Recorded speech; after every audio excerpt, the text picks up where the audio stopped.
Dear brothers and sisters, Allah revealed the Quran gradually over 23 years. The first 13 years of this period were spent in Mecca, and the last 10 years in Medina. The Quran asks two things from us: first faith, then worship. That's why during the first 13 years in Mecca the focus was mainly on Tawheed, meaning the existence and oneness of Allah and His absolute necessity, prophethood, meaning belief in prophets, especially Prophet Muhammad, PBUH, and the stories of the terrible fates of communities who did not follow Allah's commands and prohibitions.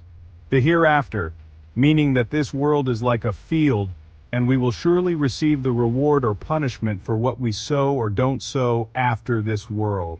We are told about these things, asked to ponder them deeply, and to strengthen and solidify our faith throughout our lives. Later, in the second period, which began in Medina, the focus was mainly on worship, meaning our duties of servitude in individual and social life, and how we should worship Allah. Each of these was shown, explained, and taught individually by our Prophet, PBUH, through his actions and words. Indeed, the most important thing for us to do something properly is to believe in it wholeheartedly. That's why if we call the Mecca period the period of faith and the Medina period the period of worship, perhaps we can explain it better. From this perspective, the first duty of every Muslim is to believe unconditionally in Allah and the principles of faith He has revealed. Let's be careful here. We are not talking about blind faith. We should believe in Him as if we see Him. For this we should read scholarly works that increase our faith, Quranic commentaries and biographies of the Prophet, ponder them deeply, and abandon empty and useless pursuits that will be of no benefit to us after this world. The secret is actually here.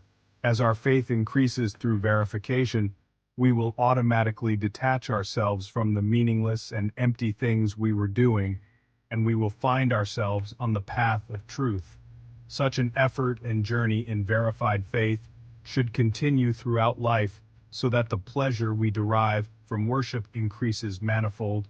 Don't misunderstand this as if we will withdraw from the world as our verified faith increases. We have many duties of servitude like taking care of our family, working, enjoining good and forbidding evil, etc., besides refraining from idle pursuits. We cannot and should not escape these. The secret, the difficulty, and the beauty of it is that the reward is earned through these difficulties. If we have such an understanding, we will await the arrival of the next prayer time after each obligatory prayer with sweet anticipation. The Quran informs us of the pillars of prayer implicitly or symbolically, and for the details it asks us to follow the Sunnah of the Messenger of Allah, PBUH. But the same Quran, when describing believers, says right at the beginning of Surah Al-Mu'minun, they are those who are humble in their prayers. So the secret to being a believer is to pray with humility, and for that, the prerequisite is to increase our faith.